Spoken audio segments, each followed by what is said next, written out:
vou começar a gravar também.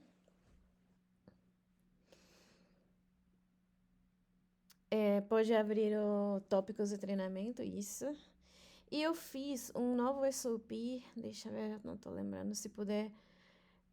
Pode clicar aí nessa. Onde que tá?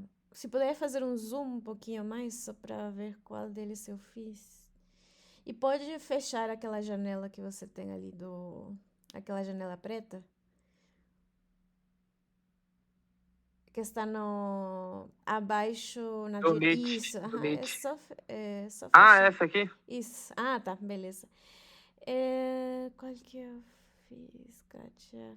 Tá. Eu já tinha. O que é CPM? Isso. Seu. Pode clicar ali de novo. Isso. Pronto. Eu acho que a maioria de vocês já deve estar familiarizado um pouco com o CPM, né?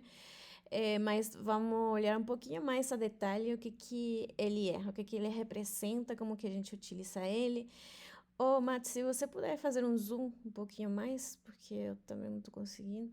Pode também, aquela coluna do lado esquerdo, tem uma setinha que vai para o lado esquerdo. Isso, agora pode aumentar um pouquinho mais, porque eu sou cega mesmo. Tá, beleza. Pode começar a ler o que a gente vai aprender e qual que é o objetivo depois do treinamento. Eu tô mutado? Não. Tá. Uhum. O que você vai aprender com esse SLP?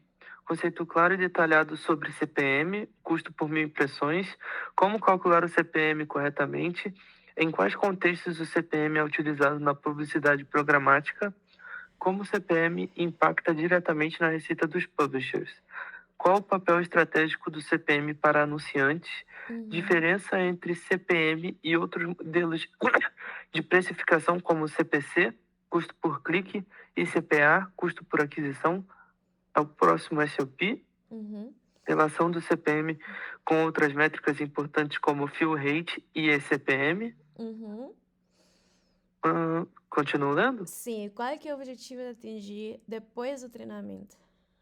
Definir com clareza o que é CPM e como ele funciona, interpretar corretamente valores de CPM nos relatórios de monetização, exemplo Google Ad Manager, analisar o impacto do CPM na performance do inventário, tomar decisões estratégicas relacionadas à precificação mínima, floor price, segmentação de inventário e otimização de receita. Isso, então pode ir um pouquinho mais para baixo. Aqui, o que é CPM? O CPM é custo por mil impressões, né? E essa métrica é utilizada pelos anunciantes, ou seja, a gente tem.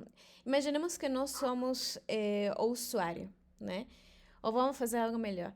Imaginemos que o Matheus, ele é o publisher, ele tem uma website, né? Então,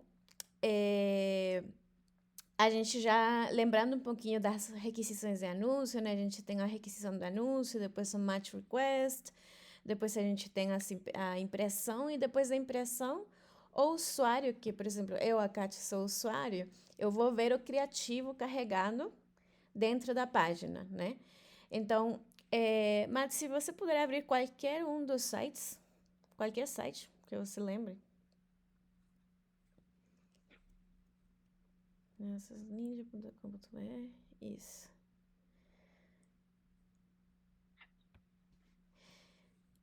Então, lembrando novamente, o processo de leilão. Quem lembra quando o anunciante, quando os anunciantes, em que etapa do processo, né, de ad request, match request e impressão, qual dessas etapas acontece o leilão?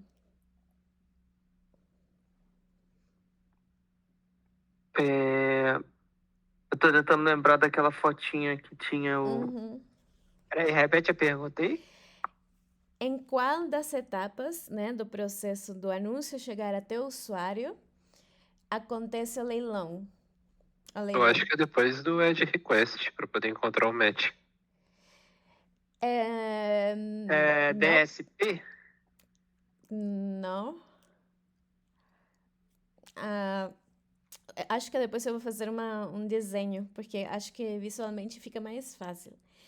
Então, vamos relembrar novamente. No Ad Request, o que acontece é que o Ad Manager lança a requisição de anúncio para as DSPs, né? Ou seja, o Ad Manager, que é o Ad Exchange, lança uma requisição que tem todas as informações do anúncio que o Ad Exchange depois vai mostrar para o usuário. Então, dentro do Ad Request, ele mostra o tamanho, mostra, tipo assim, público objetivo, como mulheres, homens de 20, 35 anos, né? Então, na DSP, o que a DSP faz é, com essas informações, ela tenta achar anunciantes que coincidem, ou tem um criativo que coincidem com essas informações. Até essa parte, a gente só está fazendo match de informações, não tem leilão, não tem nada. Quando a DCP identifica que tem um match, que é o match request, aí, a partir desse momento, a partir do momento em que já temos um match com anunciantes, começa o leilão, certo? Começa o leilão e vários anunciantes vão brigar por ter esse espaço no site do publisher, por exemplo, nesse site aqui. Nessa briga, Mas, Oi. desculpa, Cátia, posso Sim. só tirar uma dúvida? Sim. Mas aí o leilão acontece só com os anunciantes que deram match lá no match request, correto? Correto. Tá, É beleza. só depois do match. Então, o leilão acontece entre a match request e a impressão. Então, nesse período, entre a match request e a impressão, pode acontecer o drop-off. Lembremos que o drop-off é quando o anunciante sai do leilão, né? Ou pode acontecer que tem bids, né? Tem lances. O lance ganhador vai ser o criativo que vai gerar, que a gente vai ver dentro da página, né? Esses lances que esses anunciantes fazem no leilão é o CPM. É o custo que o anunciante está pagando para aparecer numa posição, num bloco de anúncio dentro da página, né? Então, Matt, pode entrar num artigo que tenha algum... Uma dúvida antes. Sim. Quando ocorre o drop-off, significa que o anunciante que tecnicamente venceu o leilão, ele não quis comprar ou ele só não participou do leilão? Essa é uma excelente pergunta, viu, Matt?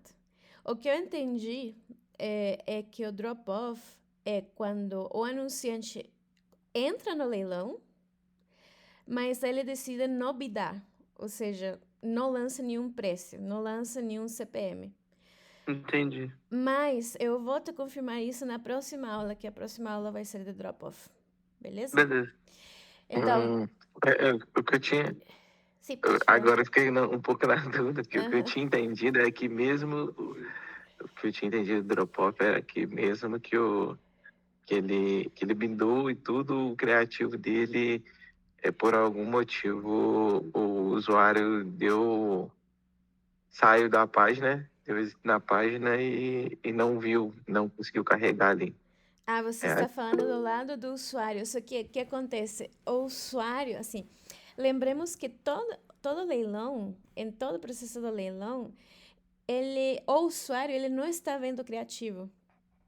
Porque tudo isso está aparecendo antes do criativo ser visto para o usuário. Então, só pensando na lógica um pouquinho, o Entendi. usuário não pode fazer drop-off se ele não sabe ou ele não está dentro desse timing quando está acontecendo esse leilão, sabe?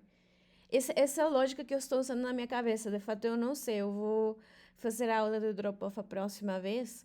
Então, aí a gente vai conseguir, tipo, a próxima no treinamento. Então, aí a gente vai conseguir responder essas perguntas. Mas, pelo lado do usuário, eu consideraria não como drop-off, sino como bounce rate, que está dentro do Google Analytics. Lembrando que Google Analytics, ele mensura métricas quando o usuário já está interagindo com a página. Então, para mim, o que você descreveu, Luiz, é bounce rate. Mas a gente pode confirmar isso na próxima aula. Ô, Rica, você levantou a mão também? Ah, não, eu apertei sem querer, mas era meu mesmo pensamento era igual do Israel, que ele falou. Aí por isso eu fiquei meio confuso também.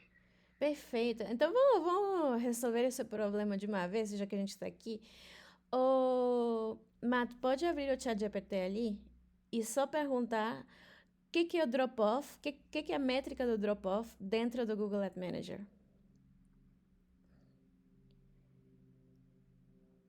Vazou eu pesquisando. Tava pesquisando o bagulho pra dar de ideia. Ah, Calma aí. O que é a métrica drop-off, isso dentro do Google Ad Manager. Isso.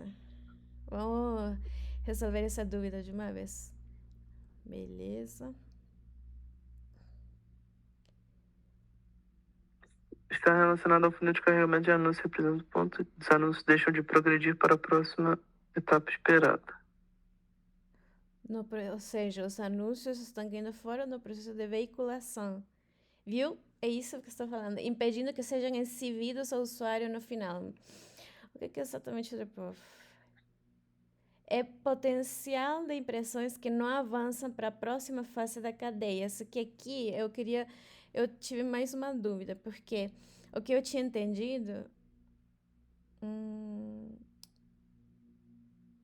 Ah, tá. Aqui está falando o exemplo, olha. Número 1, um pouquinho mais para cima. E número 1, o pedido de anúncio é feito pela página, ou seja, isso daqui é o ad request, a requisição de anúncio. Depois disso tem o match request. Quando tem o match request, o leilão ocorre entre as redes, parceiros, beleza?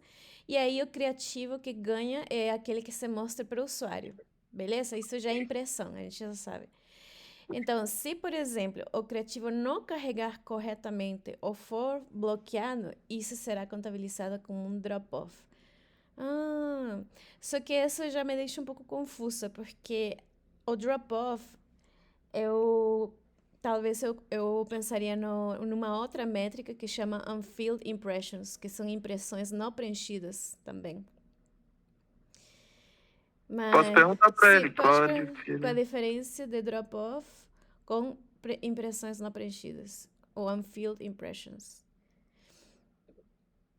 Vamos ver.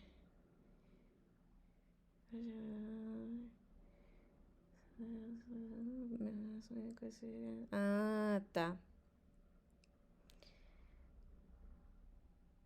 Ah, entendi. Já sei qual que é a diferença.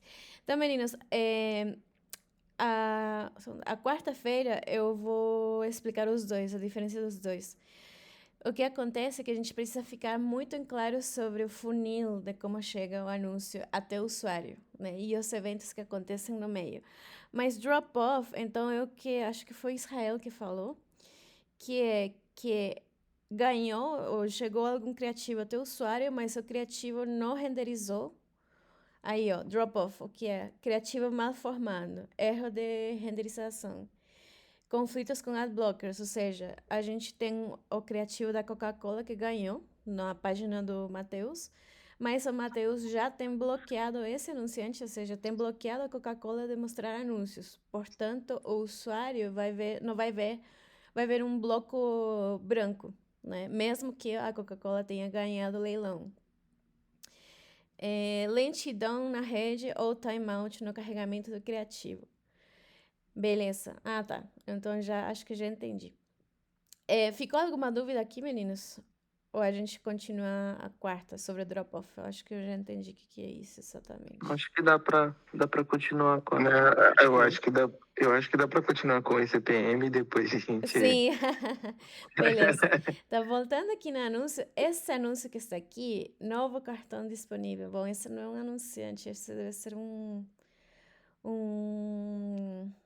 anúncio para a P2. Pode ir um pouquinho mais para baixo, é o mesmo. Pode clicar nesse anúncio mesmo? Esse não é um anúncio, deve ser uma P2. Para um quiz. Não. Quer que eu tente abrir outro? Se outra página, abre outra página, talvez que não seja finanças. Uma página que não seja finanças, talvez. Deixa eu pensar. Ô, de meninos, fute... se vocês tiverem alguma outra. Wall. Sim, vamos abrir o wall aqui, ó. Só ficou fixo ali. Beleza. Olha, esse aqui, justo aqui, esse daqui seria um drop-off, por exemplo. Tem alguém que ganhou, mas não está mostrando o criativo.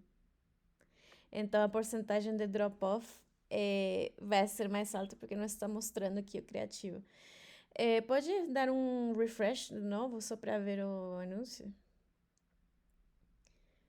Ixi. Eu não sei se é a minha internet, porque tá carregando aqui Ah, ainda. sim. Ah, beleza. Se Pode estiver ser que se você não tá carrega. valendo nada, hein, Matheus? Hã? Pode ser que você não tá valendo nada. Ou isso também. Beleza, então. Ah, vou tentar entrar em algum artigo. Aham. Eu acho que é a minha internet. Pode ser também, sim. Esse é um problema de. Pode ser a sua internet, como pode ser que o site tem muitos elementos, ou tem muitos E fica anúncios pesado. e fica muito pesado e não está mostrando nada. Olha que chato, não está mostrando. Ele tá tentando mostrar, mas.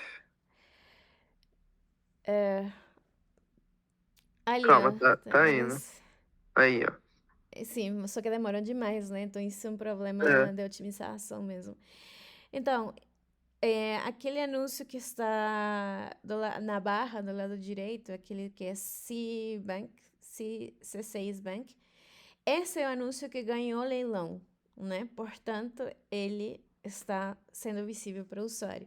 O que significa que a C-Bank ele deve ter pagado um CPM, ou seja, um custo por 1000 impressões, mais alto que o resto dos anunciantes dentro do leilão, né? Então, os anunciantes que o usuário consegue ver na página são os que ganharam o leilão e os que pagaram o CPM mais alto para estar ali, né? Aqui tem outra da Coca-Cola, justo falando.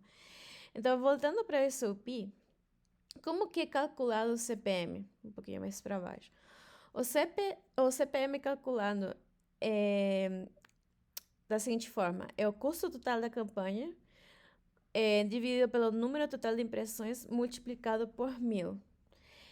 Essa é a fórmula utilizada tanto para anunciante como para publisher. Então, o custo total da campanha do lado do publisher, analisando já como parceiro da monetização do publisher, que seria o custo total da campanha? É uma pergunta com truque, meninas.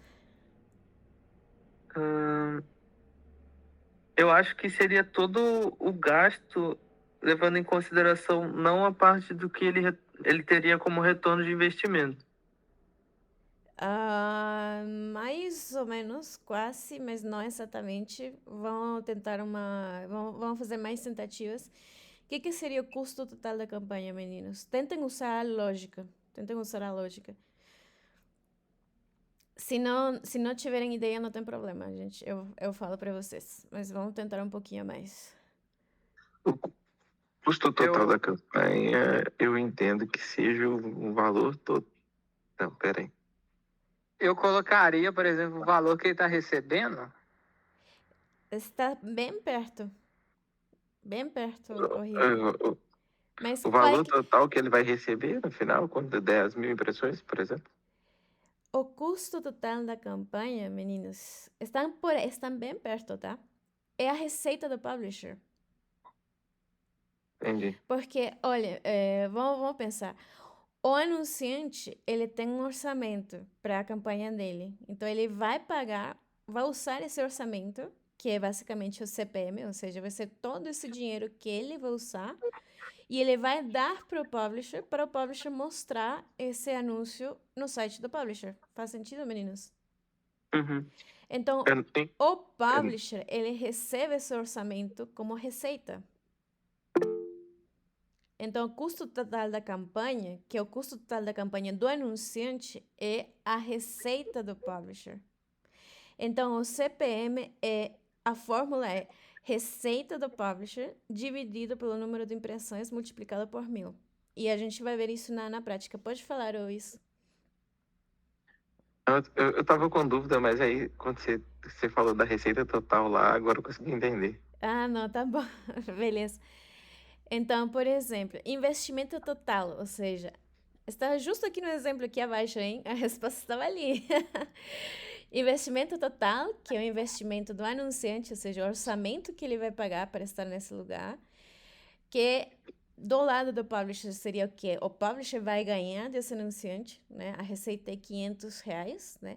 Dividido pelo número de impressões, que é 200 mil, e multiplicado por 1.000, né? Então, usando essa fórmula, receita dividido pelo número de impressões vezes 1.000 é R$ 2,50.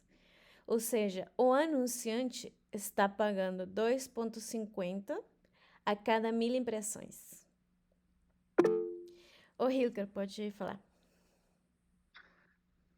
Mas eu acho que posso estar errado, né? Mas, tipo assim, o valor que você, como anunciante, você paga, não vai totalmente direto pro publisher, não, né? Tem a porcentagem que o Google tira, por exemplo. Ah, sim, essa é uma excelente pergunta. E justo, não sei se, Hilker, você tem escutado da diferença entre o CPM e o eCPM.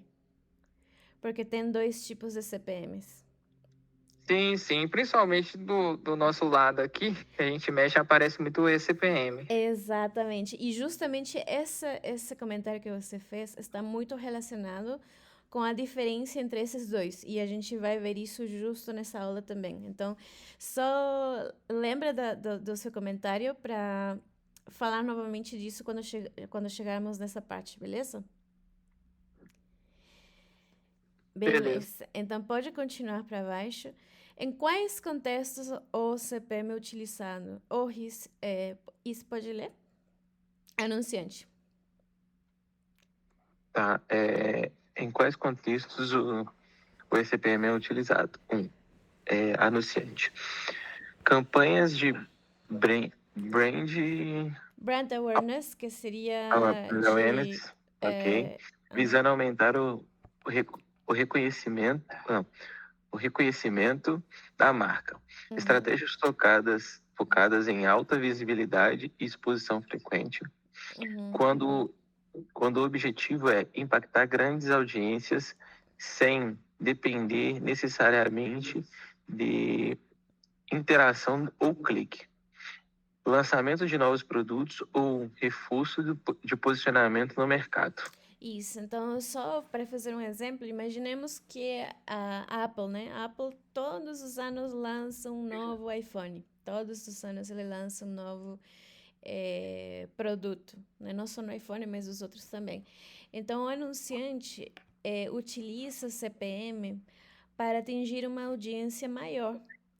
Por isso que quando o anunciante foca nessas campanhas para uma maior audiência, para brand awareness significa conhecimento de marca, ou seja, que a Apple, no caso, quer dar a conhecer a marca a mais pessoas, né? O CPM utilizado. Por quê? Se a gente viu naquele exemplo da Wall, a gente consegue ver aqueles anúncios da C6, né, do banco, sem precisar clicar neles. A gente não clicou em nenhum desses anúncios, mas ele já aparece na barra lateral, aparece aqui embaixo também. Talvez se a gente fazer um scroll também, a gente consiga ver novamente, olha, esse aqui também. Então, a gente não precisou, o usuário, né, não precisou clicar para essa campanha. Então, vamos continuar com o publisher. O Rico, se puder ler o publisher ali, por favor.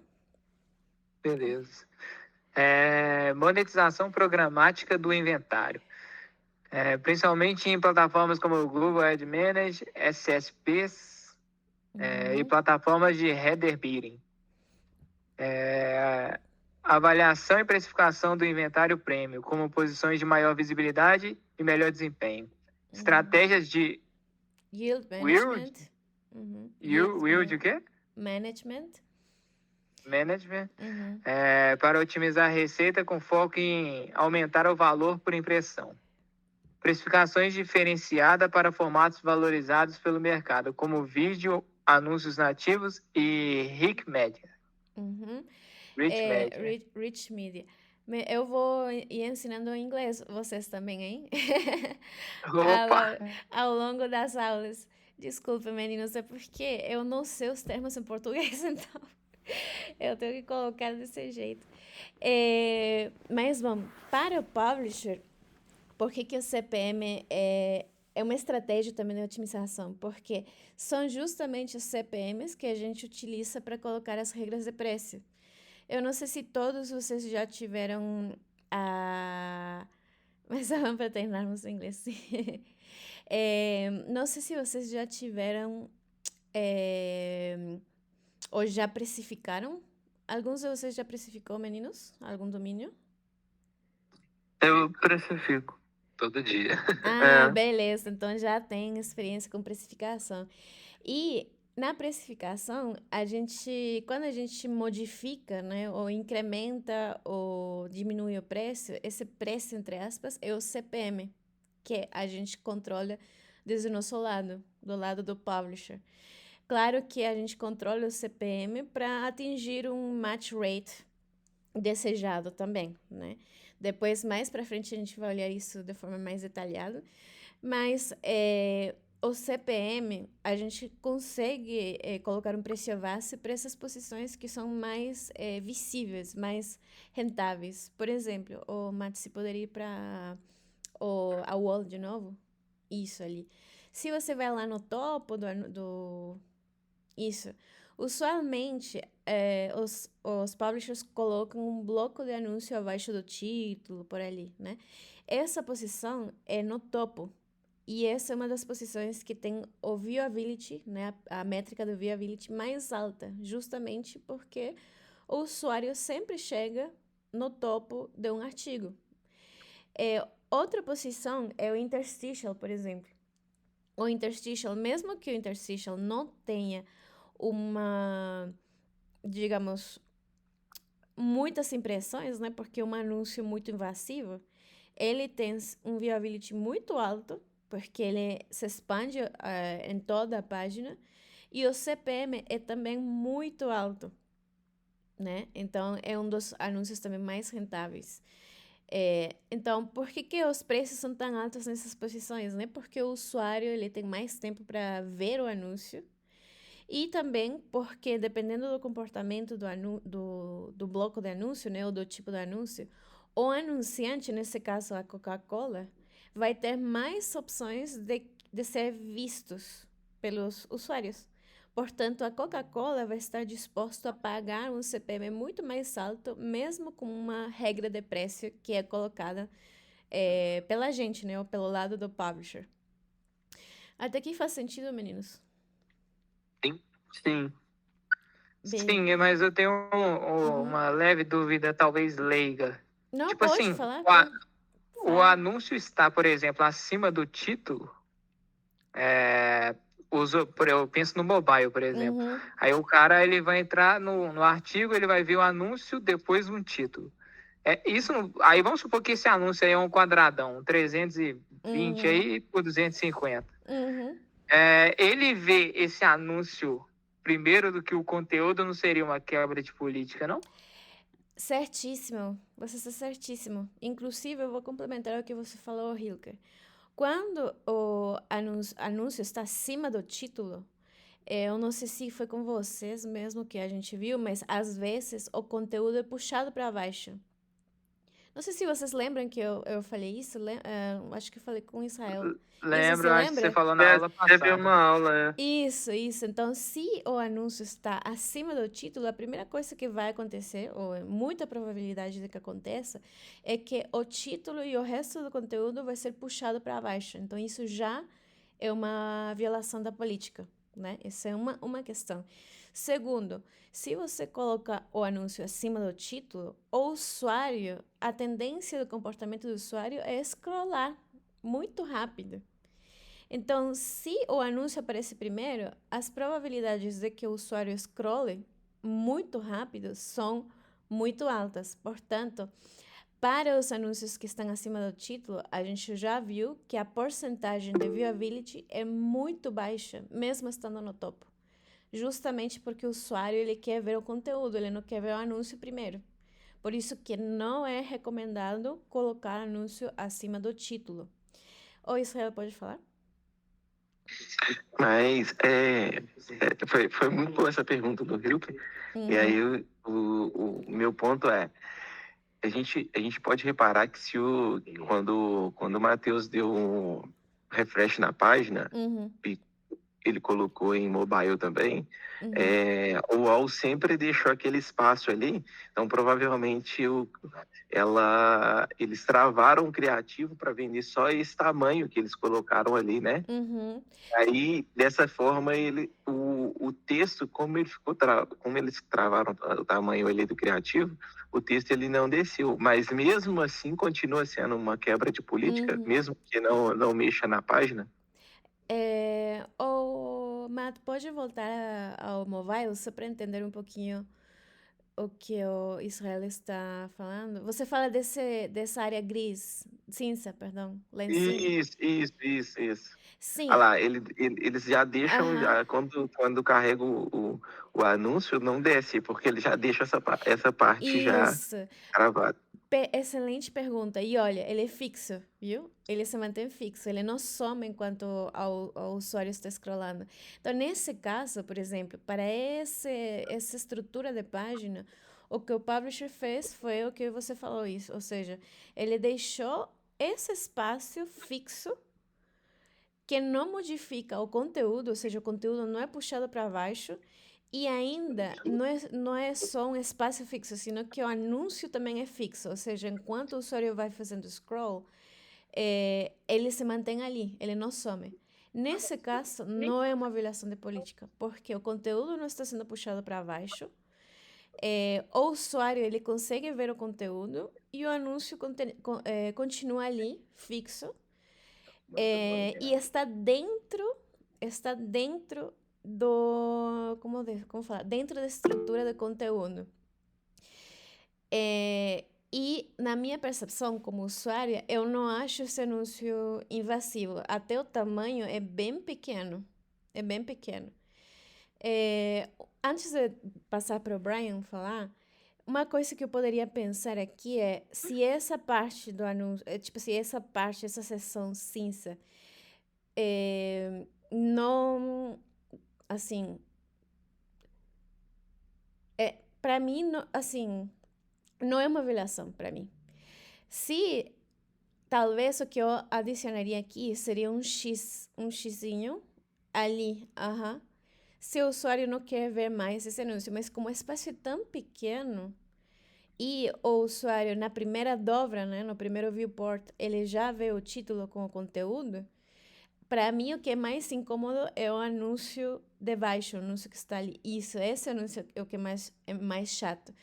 O do topo não é para mim porque ele parece que é parte do artigo, do conteúdo. Não é como se fosse um elemento que sai como um pop-up, sabe? Sino que ele já está ali. Brian, pode falar. Então, é que geralmente quando, pelo menos eu, sempre que eu vi esses do topo, seja desktop, seja mobile, geralmente eles usam no tamanho maior, para ter mais destaque. Essa é uma das primeiras vezes que eu tô vendo ele pequeno desse jeito. Isso é uma coisa que você acha que vai se tornar uma tendência justamente para essa questão que você falou, de poder deixar fixo, alguma coisa do tipo? Ou em questão rentável, o outro ainda, em âmbito geral, o outro ainda é melhor? Olha, eu acho essa pergunta, Brian, super interessante, porque muito depende da lógica do usuário. Então, para mim, por exemplo, ele não incomoda, só que ele não age como um âncora no topo, por exemplo, porque não tem um xizinho. E mesmo assim, está mostrando toda a informação, todo o título e todo o conteúdo.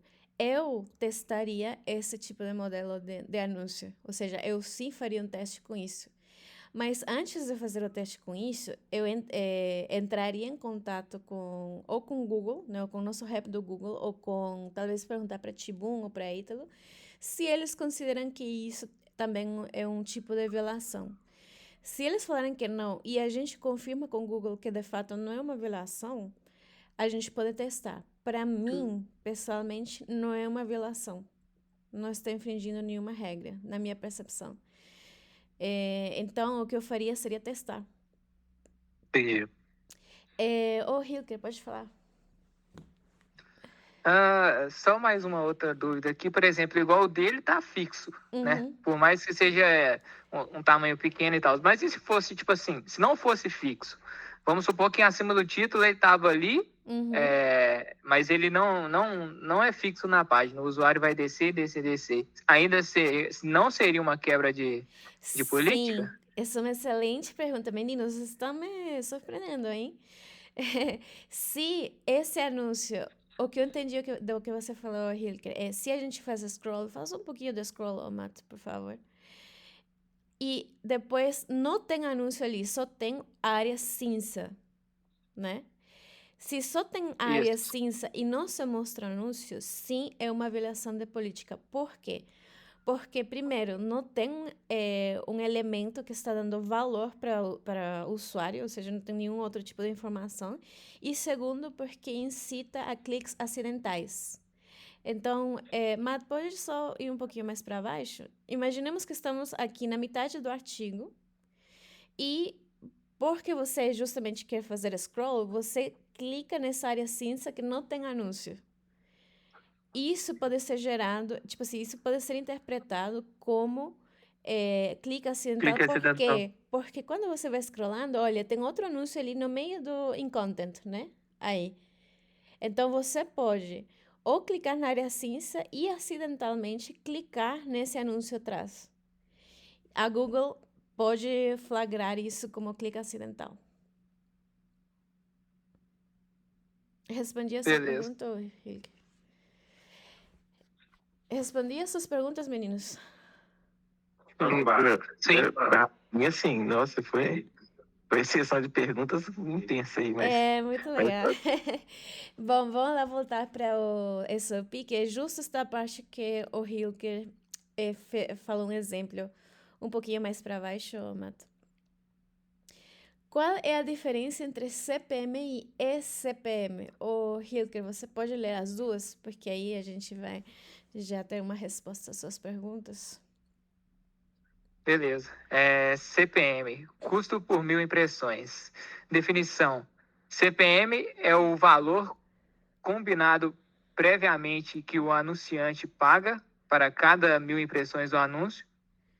Uso: geralmente fixado antes do início da campanha como um valor fixo ou lance inicial em plataformas programáticas.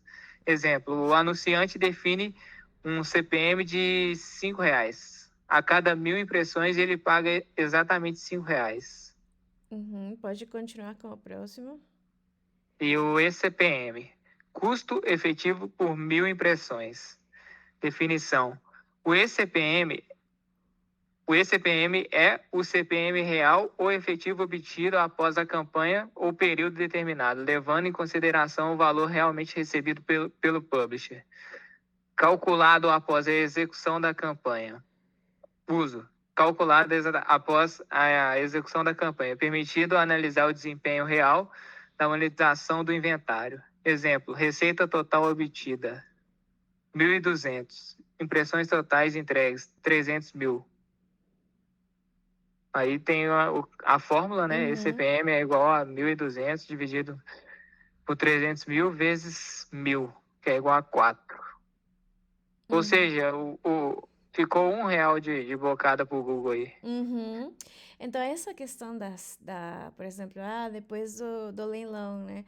O Google cobra alguma taxa, ou o Google faz alguma coisa. Eu não tenho certeza se o Google aumenta esse CPM, tipo, quando o leilão está acontecendo, né? Porque quando o leilão está acontecendo, antes da impressão ser gerada, o anunciante já tem esse orçamento, já tem o valor do CPM que ele vai pagar para essa campanha.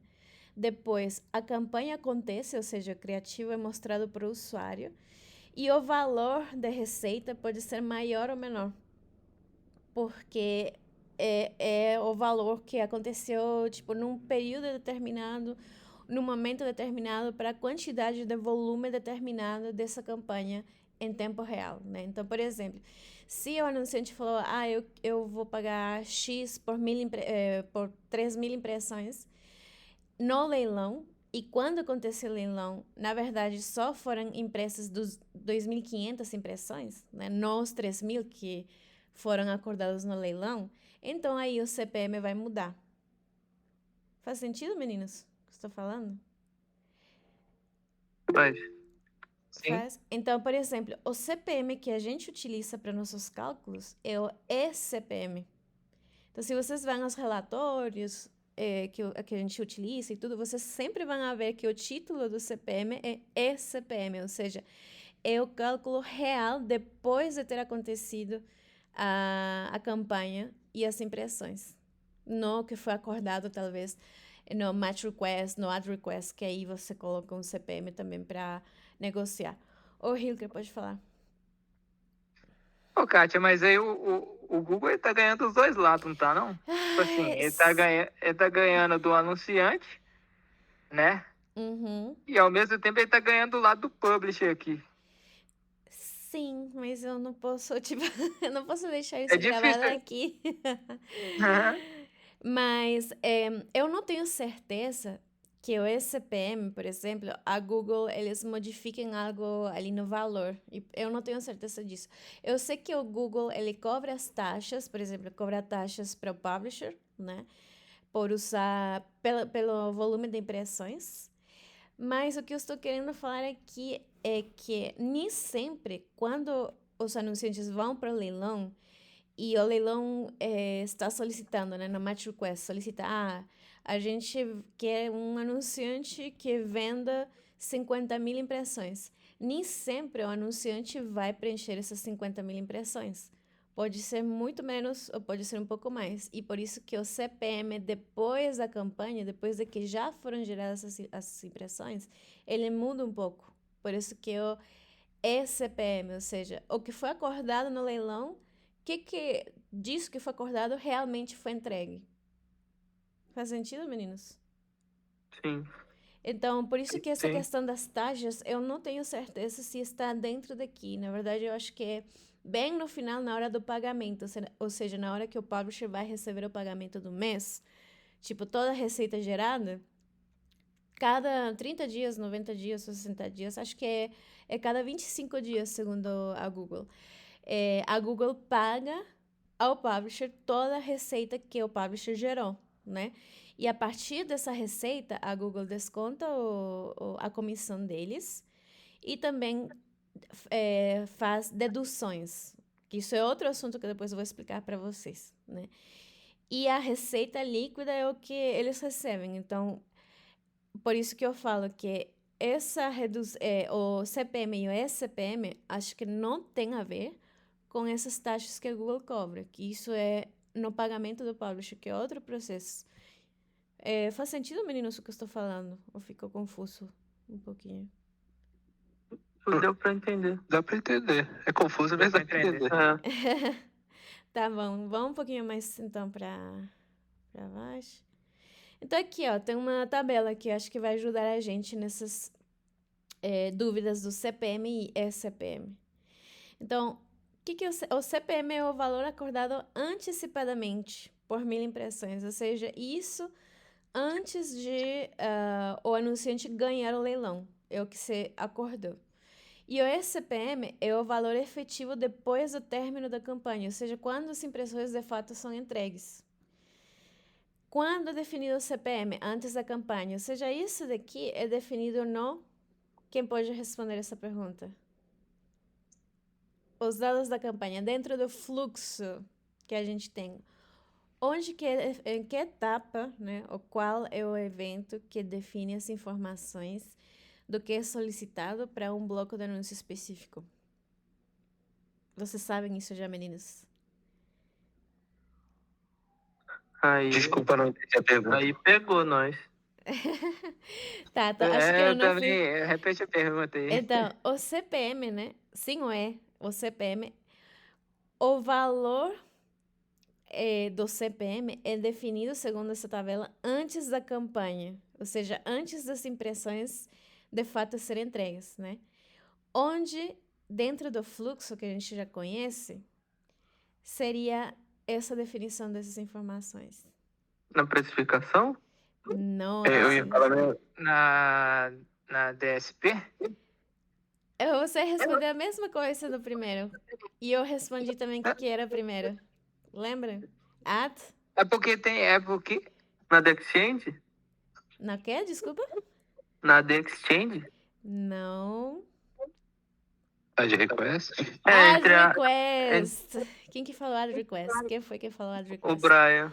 No add request, lembra, meninas, no add request é definido o quê? Tamanho do anúncio, demografia, geolocalização, preço base, que seria o CPM, né?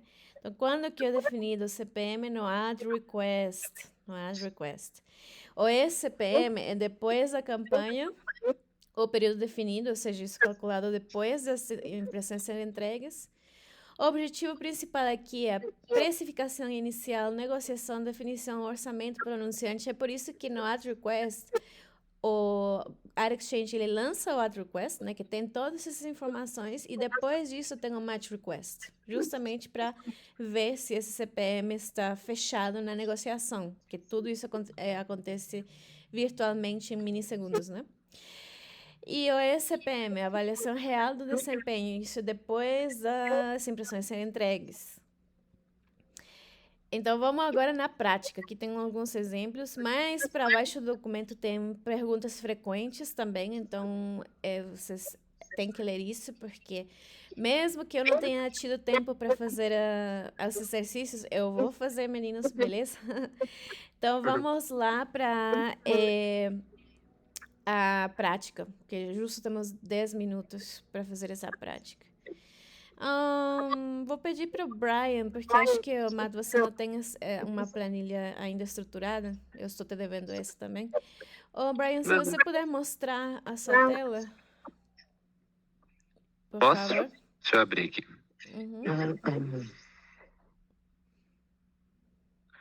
Areia, Senhor.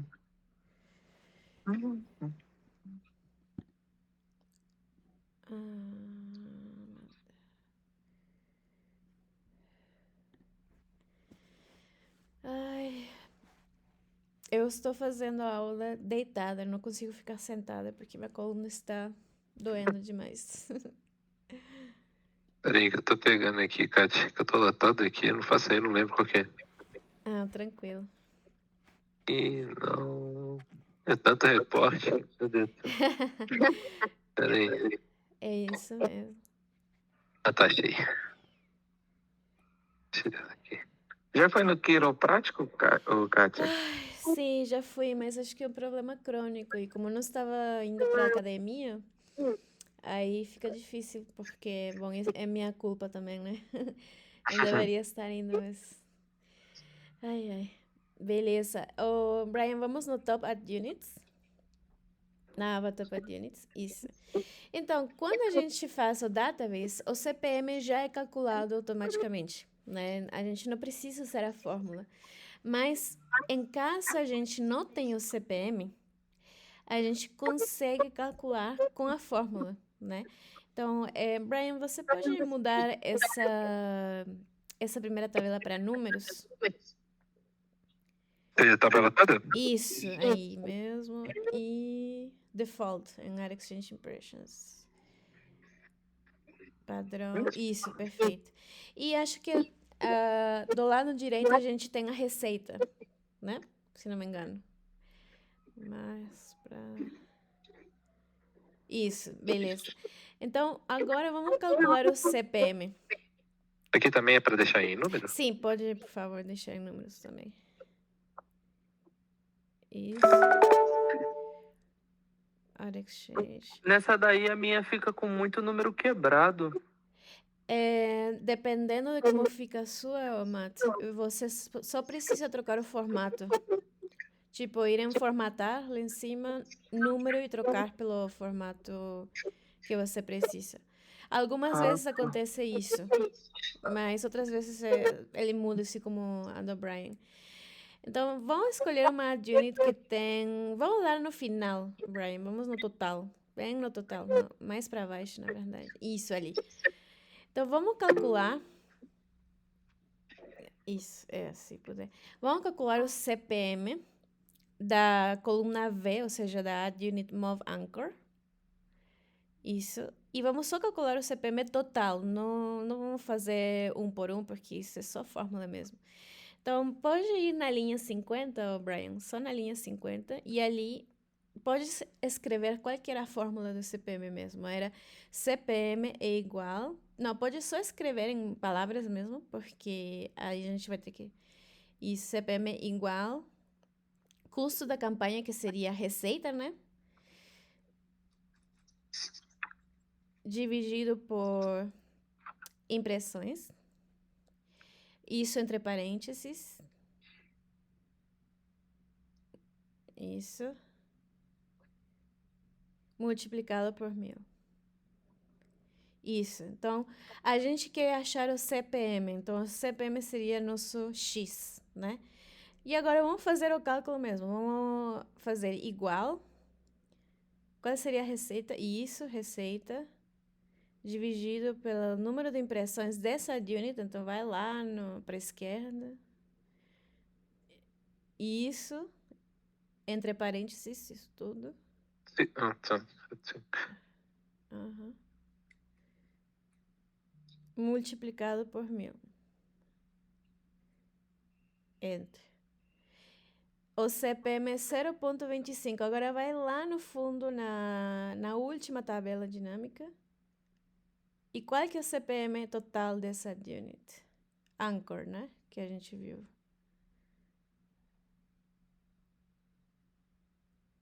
É 80. Uai. 100. Então por que não está... Você não tirou do mobile e um de desktop, não? Tá tudo do mesmo Add Unit? Não, mas deveria ser o mesmo valor. Deveria ser o mesmo Aqui tá valor. mobile. Porque a gente está dividindo... ou talvez... vai lá na sua tabela. Isso, na tabela do CPM. Na tabela do CPM. Vai lá na terceira. No final. Terceira Da tabela. última. Isso. Pode editar para ver as configurações da tabela. É porque está como... Aí, ó.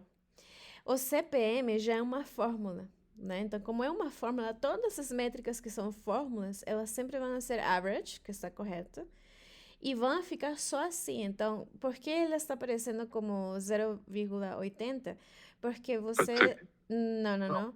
Vai lá no valores, em valores, abaixo. E aí, mostrar como ela tem que estar como default. Padrão. Agora sim.